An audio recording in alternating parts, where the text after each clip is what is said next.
एक वेगळा perspective set करण्याचा प्रयत्न हा महाराष्ट्रामध्ये सुरू आहे आणि विशेषतः हा जो प्रयत्न आहे हा उबाटाकडून केला जातो आहे आणि याच्यामध्ये मराठी मतं आमच्याबरोबर नाही हे जे काय बोललं जातं आणि हे कार्यकर्त्यांच्या बरोबर जे बोललं जातं माझं त्यांना जाहीर आव्हान आहे. तुम्ही आमच्या थेट लढती ज्या ज्या ठिकाणी झालेल्या आहेत तिथली आकडेवारी काढून बघा. तिथल्या मायनॉरिटीचे जे बूथ आहेत त्याच्यामधली प्रत्येक बूथची सेपरेट हे मिळते, तुम्हाला सेपरेट बूथची आकडेवारी मिळते आणि ह्या आकडेवारीमध्ये 100% एका बाजूने मतदान झालेलं आहे. साऊथ मुंबईमध्ये 1,40,000 मतदान हे एका बाजूने झालेलं आहे. तिथं आमची सीट 45,000 मतांनी फक्त पडली आणि 13 ठिकाणी आमच्या लढती झाल्या समोरासमोर. 13पैकी 7 ठिकाणी आम्ही तुम्हाला पराभूत केलेला आहे. 6 ठिकाणीसुद्धा आमचा जिथं पराभव झाला तिथं आमचे कॅन्डिडेट शेवटच्या क्षणी डिक्लेअर झालेले होते आणि तुमचे कॅन्डिडेट 3-3 महिने अगोदर फिरत होते आमच्यापूर्वी. ही वस्तुस्थिती आहे.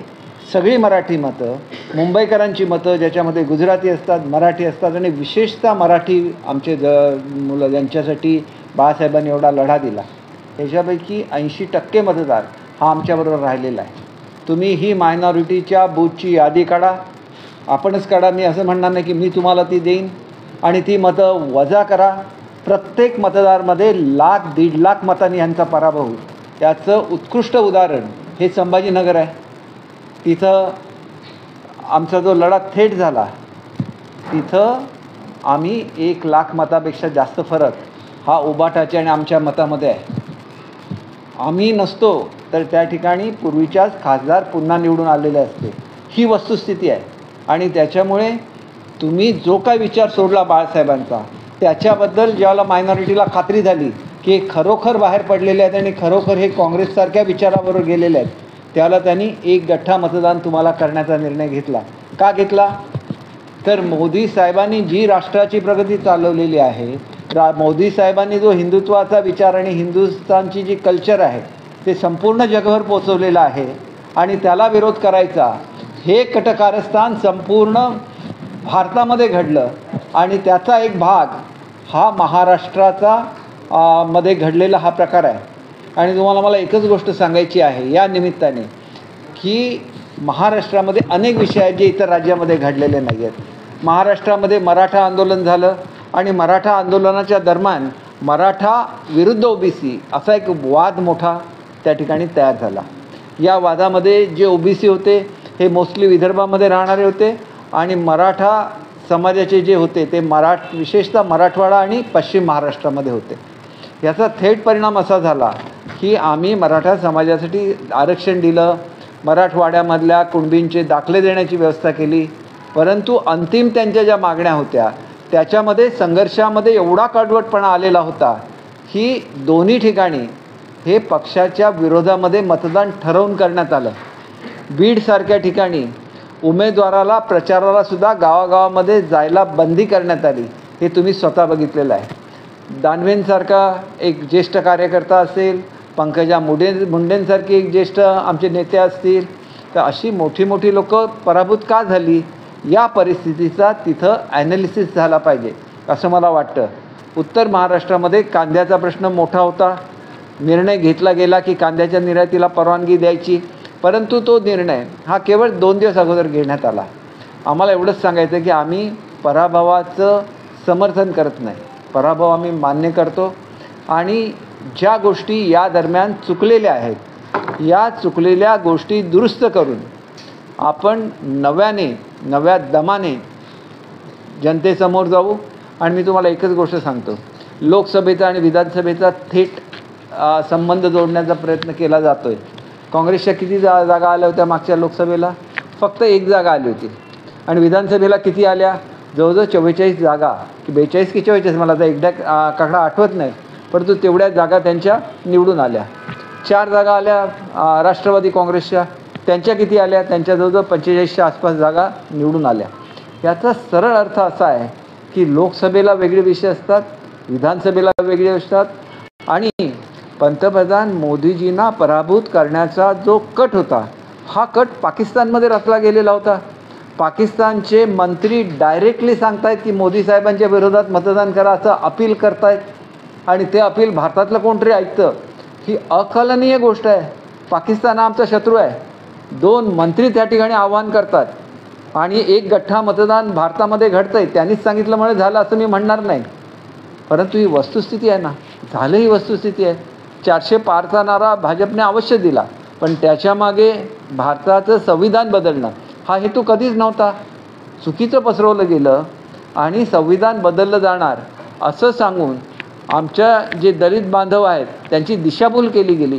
ही सुद्धा वस्तुस्थिती आहे. आणि त्याच्यामुळे एकंदरीत हा लार्जर जो कट होता मोदी साहेबांच्या विरोधात, तो कट महाराष्ट्रामध्ये सुद्धा चालला. आणि मोठ्या गमजा मारण्याची काही गरज नाही आहे. प्रत्येक गोष्ट ही त्या ठिकाणी पेटीमध्ये सीलबंद असते. तिथली आकडेवारी काढा आणि त्याच्यामधल्या मायनॉरिटीजच्या व्होट्स तुमच्यामधून डिलीट केल्या की तुमच्याकडे 1-1, 1.5 लाखाने प्रत्येक मतदारसंघामध्ये तुम्ही पराभूत होणार आहे. मुळात शिवसेना सुरू कुठून झाली? कोकणामधून. एक जागासुद्धा घेता आली नाही त्यांना. सिंधुदुर्गपासून पालघरपर्यंत एक जागा जिंकता आली नाही. सगळ्या जागा महायुतीने जिंकलेल्या आहेत. आणि तुम्हाला 9 जागा जिंकून जे समाधान झालेलं असेल त्याच्यामध्ये एक गोष्ट लक्षात घ्या, एकच जागा अशी आहे जी आम्ही निवडून दिलेली, जी तुमच्या अगदी हृदयामध्ये कळ आणणारी जागा आहे, आणि ती सिंधुदुर्गची जागा आहे. त्या ठिकाणी नारायण राणे निवडून आलेले आहेत. तुम्ही किती प्रयत्न केला नारायण राणेंना संपवण्याचा, तरी कोकणी जनतेने पुन्हा त्यांना निवडून आणलेलं आहे. आणि माझी खात्री आहे की हा तुम्हाला खऱ्या अर्थाने धडा आहे. स्वतःला वाटेल त्या माणसाचा द्वेष करायचा, स्वतःला वाटेल ते करायचं, आमदारांना वेळ द्यायची नाही. आता तुम्ही जर ऑफिसमध्ये फिरता, शाखेमध्ये फिरता, तर असं आमदारांना तरी का भेटत नव्हता? खासदारांना का भेटत नव्हता? त्यांची कामं का करत नव्हता? आणि ते गेल्यानंतर तुम्ही जे त्यांच्या बदनामीचा एक कट रचला, आम्ही त्याचं योग्य उत्तर देणारच आहोत. एक लक्षात येतं की खोटं 10 वेळा बोललं की लोकांना खरं वाटायला लागतं. आणि म्हणून निश्चितपणे मी तुम्हाला सांगतो की मोदी साहेब पुन्हा सत्तेवर आलेले आहेत. भारताचा विकास होत राहणार आहे.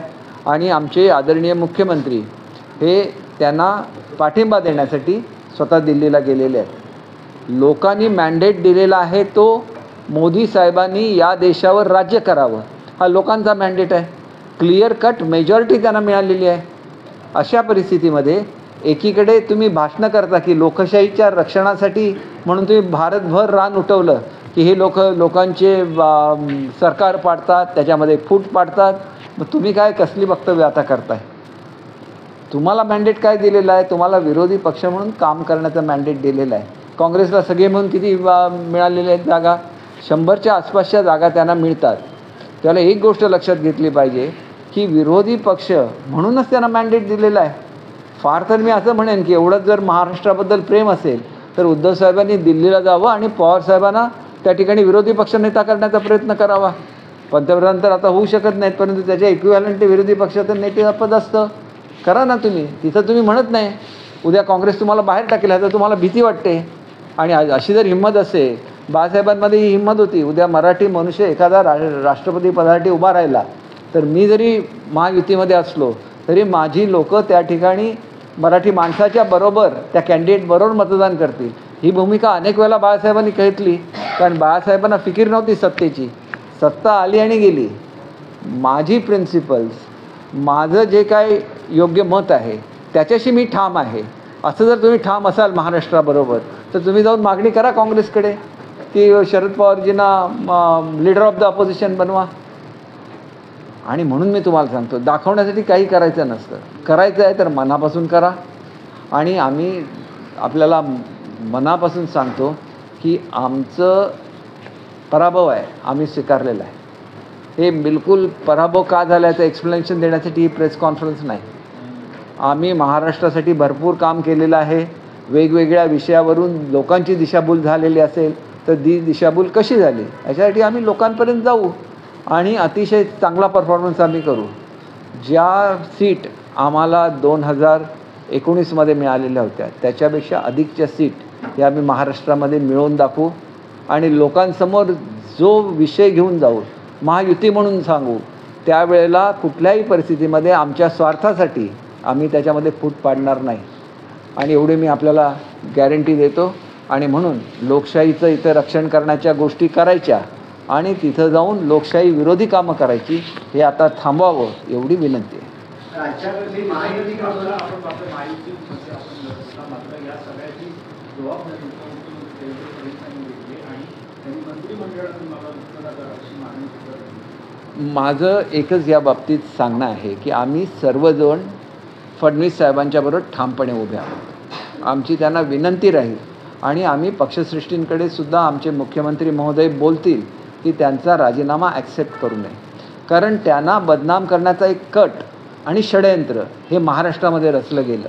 ज्यावेळेला हा मराठा आणि ओबीसी वाद सुरू होता त्यावेळेला याची पूर्ण जबाबदारी ही फडणवीस साहेबांच्या, तुम्हाला हे सगळं माहिती आहे, हा सगळा इतिहास माहिती आहे. आणि त्याच्यामुळे कुठलं मतदान कुठे झालं, मराठवाड्यामध्ये कशा रीतीने गावबंदी केली गेली हे सुद्धा तुम्हाला माहिती आहे, आणि विदर्भामध्ये कसं एक गठ्ठा मतदान झालं हे सुद्धा तुम्हाला माहिती आहे. आणि त्याच्यामुळे असा ज्यावेळेला प्रयत्न केला जातो त्यावेळेला असा एक नेता की ज्याचं नेतृत्व महाराष्ट्रासाठी आवश्यक आहे, महाराष्ट्राच्या प्रगतीमध्ये त्यांचं फार मोठं योगदान आहे, तर त्यांनी महाराष्ट्रासाठी काम केलं पाहिजे.